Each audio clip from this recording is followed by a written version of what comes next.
ఈ ఫోటో ఉండా తోలు మందం గడదా కాదా?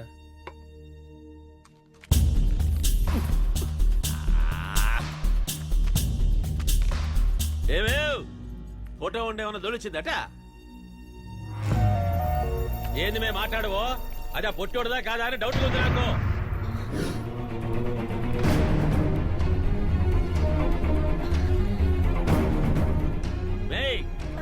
ఆ ఫోటో ఉండేమన్నట్టు వచ్చిందా? లేదండి. నువ్వు గాని వంట లేట్ అయితే ఆకలేసి మేం చేస్తాం. నీ కొడుకుని కొట్టింది నేనే అని తెలిసి కూడా ఎందుకు చెప్పలేదమ్మా? బాబు, ఇప్పుడు నాకు కావాల్సింది నా కొడుకుని కొట్టింది ఎవరని కాదు, ఆగిపోయిన నా కూతురు పెళ్లి జరగాలి. నాకు 4 కొడుకులుండి కూడా చేయలేని నా కూతురు పెళ్లి దేవుడిచ్చిన ఈ కొడుకు వల్ల అవుతున్నప్పుడు ఒక తల్లిగా చెప్పలేను బాబు.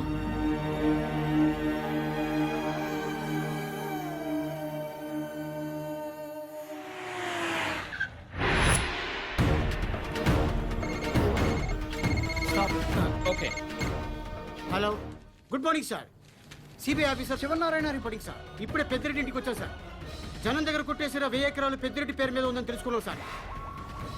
1 డే ఇక్కడే ఉండి అబ్జర్షన్ చేసి పెద్దిరెడ్డిని అరెస్ట్ చేస్తాం సార్. ఆ తర్వాత గంగిరెడ్డి మీద ఎంక్వైరీ స్టార్ట్ చేస్తాం సార్. దిస్ ఇస్ క్రిటికల్ ఇటికల్ అటుకులు సిబిఐ ఇన్ఫర్మేషన్ సార్. సిబిఐ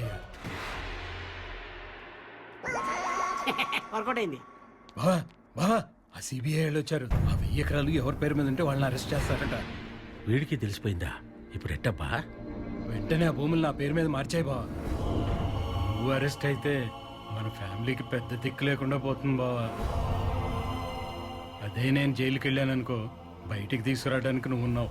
నేను నిన్ను మోసం చేద్దాం అనుకున్నాను, కానీ నువ్వు నా మంచి కోరుతున్నావు. తప్పు చేశాను బావా, నన్ను మన్నించు.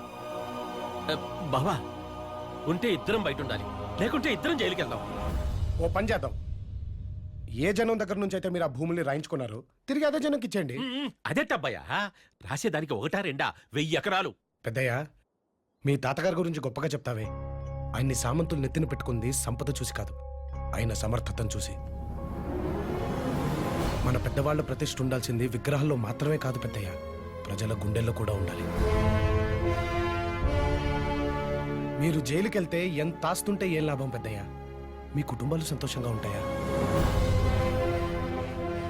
అయినా ఈ వయసులో మీ ఇద్దరికి కావాల్సింది 1000 ఎకరాల ఆస్తులు కాదు, 1000 మంది ఆశీస్సులు. ఇప్పటిదాకా మాకు భయపడి తలంచుకునే వాళ్ళనే చూసాం. తలెత్తి మాకు మంచి మాటలు చెప్పేవాడిని నిన్నే చూస్తున్నాం. నువ్వు చెప్పినట్టే చేస్తావయ్యా.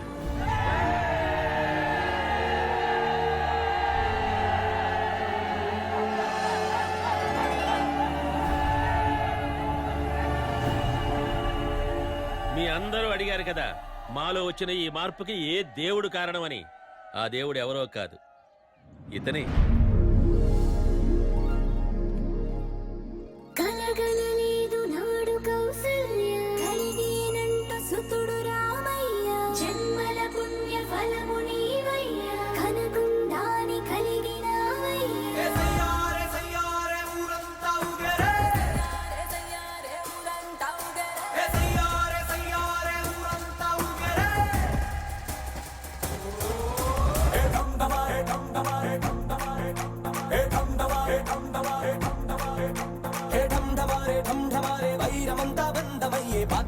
పంతమైన పక్కనట్టయిరే ఢం ఢమారే దూరమంతా దగ్గరయ్యి డోలు బాజా దంచి కొట్టే పండగొచ్చే. ముక్కురట్టి గుండెనైనా నిప్పడంగా ఎక్కుపెట్టి అప్పుడంగా ప్రేమ పంచే దేవుడొచ్చాడే.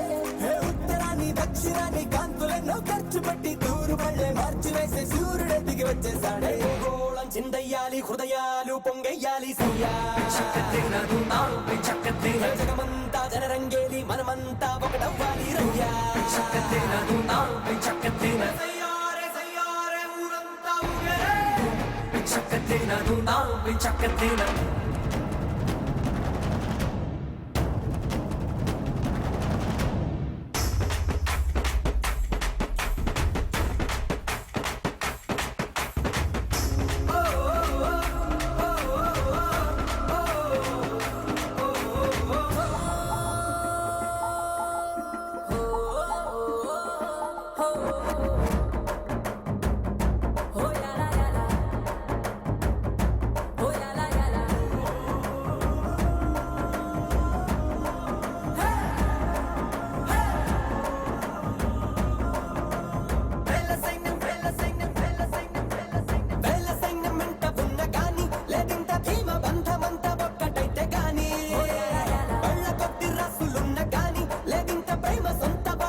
అద్దరగొట్టు ఆ గట్టి మేళం కొట్టవయ్యా పంతుల్ని పక్కన పెట్టు మాంగల్యం మెళ్ళో కట్టవయ్యా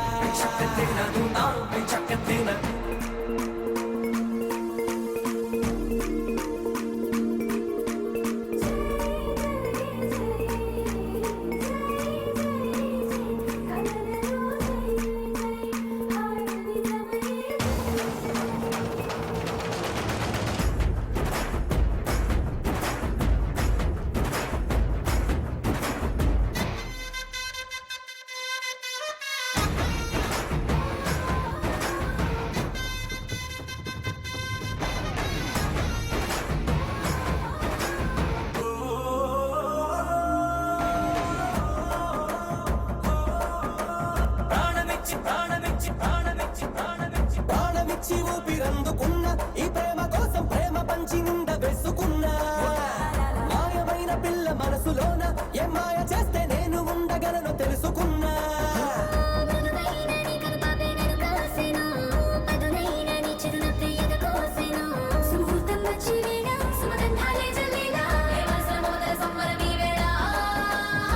పెట్టు అద్దరగొట్టు ఆగట్టి మేళం కొట్టవయ్యా పంతుల్ని పక్కన పెట్టు మంగళ్యం మెళ్ళో కట్టవయ్యా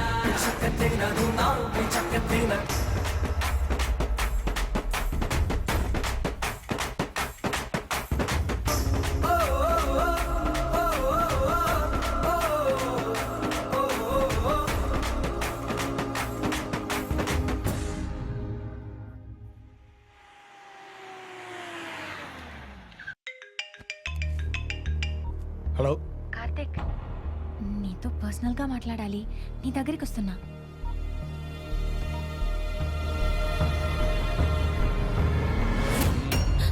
ఏంటే పర్సనల్ గా మాట్లాడేది? ఇందు ఆగమంటున్నానా? ఇందు ఆగో, చూస్తున్నానే మీ ఆటలు పాటలు అన్ని చూస్తున్నాను.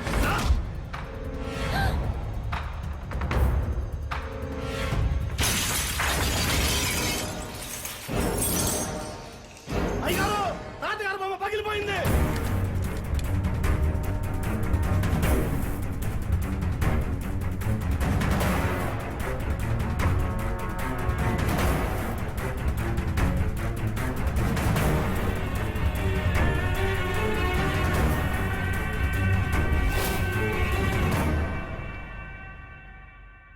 నన్ను క్షమించు పెద్దయ్యా, ఆ బొమ్మను పగలగొట్టింది నేనే.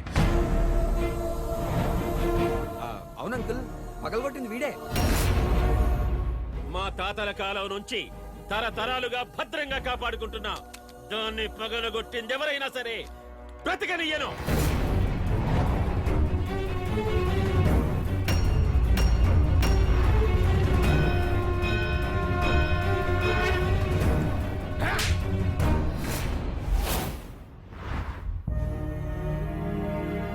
నువ్వు నా ప్రాణాలు కాపాడావు కాబట్టి నేను నీ ప్రాణాలు వదిలిపెట్టా. ఈ బొమ్మ పగలగొట్టింది నువ్వు కాక వేరెవరైనా ఉంటే ఈ తుపాకీ గుండు వాడి గుండెలో దిగుండేది. అందరూ పోటీ.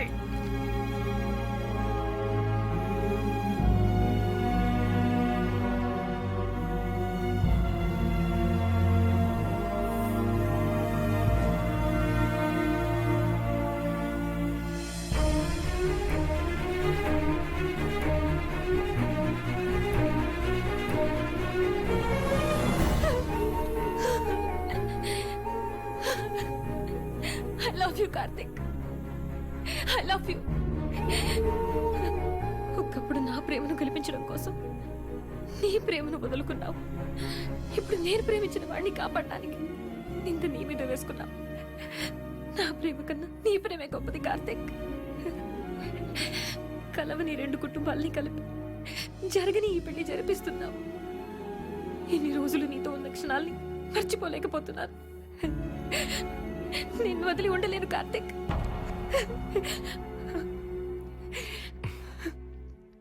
తప్పిందు, నువ్వు నన్ను ప్రేమించకూడదు. ఎప్పుడైతే నీ మనసులో వేరే వ్యక్తి ఉన్నాడని తెలిసిందో అప్పుడే నీ మీదున్న ప్రేమను చంపేసుకున్నాను. ఇందు, జీవితంలో కొన్ని నిర్ణయాలు కోపంతోనో బాధతోనో తీసుకోకూడదు. అదెవరికి మంచిది కాదు. ఈ మాట నాతో అంటే అన్నావు కానీ వంశీతో మాత్రం అనకు. వెంటే ఫీల్ అవుతాడు.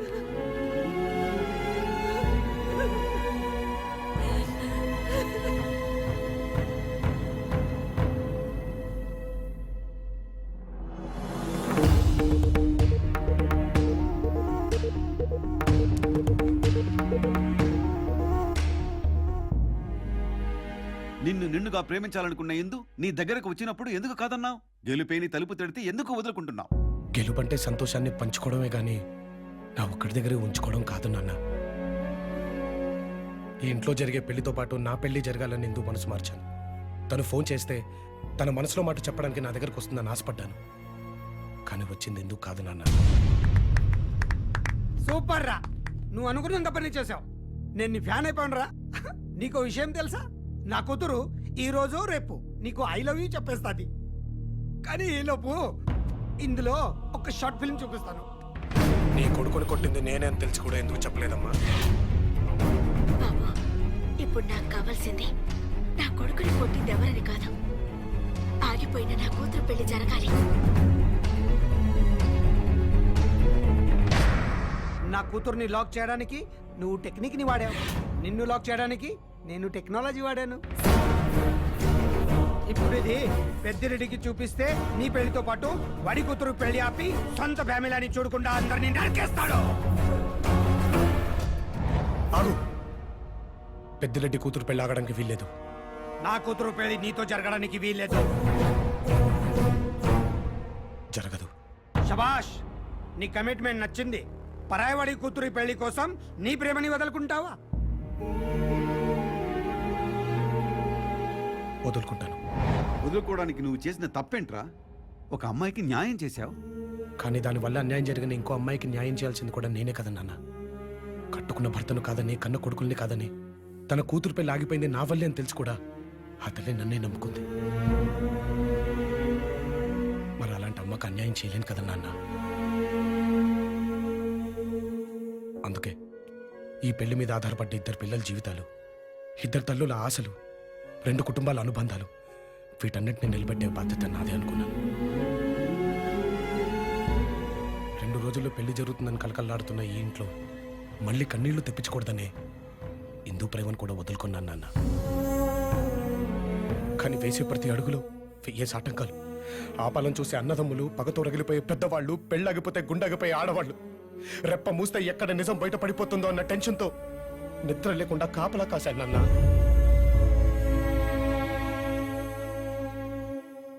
మనసులో ఉన్న బాధ మొహంలో కనిపిస్తే ఎక్కడ అర్థమైపోతుందన్న భయంతో నరకం అనుభవిస్తూ నవ్వు నటిస్తూనే ఉన్నాను నాన్న. గంటకో గండం దాటుతూ ఈ పెళ్లిని మంటపం దాకా తీసుకొచ్చాను. అమ్మ కోరిక కంటే ఇద్దరమ్మల జీవితమే ముఖ్యం అనిపించింది. అమ్మ జన్మనిచ్చింది, జీవితాన్నిచ్చింది. నా మాటకి విలువిస్తుందనే ధైర్యంతో ఇదంతా చేశాను నాన్న.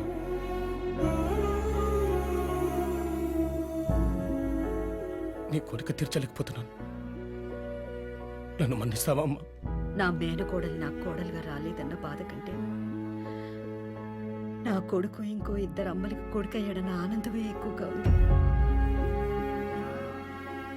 అమ్మని ప్రేమించే కొడుకులు అందరికీ ఉంటారు, కానీ అమ్మ స్థానాన్ని గౌరవించే కొడుకు నాకు మాత్రమే ఉన్నాడు.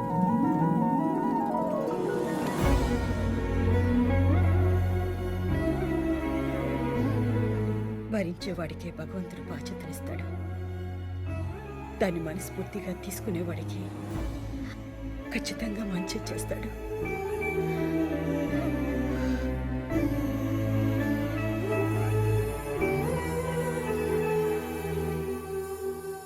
ఆ కార్తీక్ గారు ఎవరైనా సరే ఈడ్చుకురండి.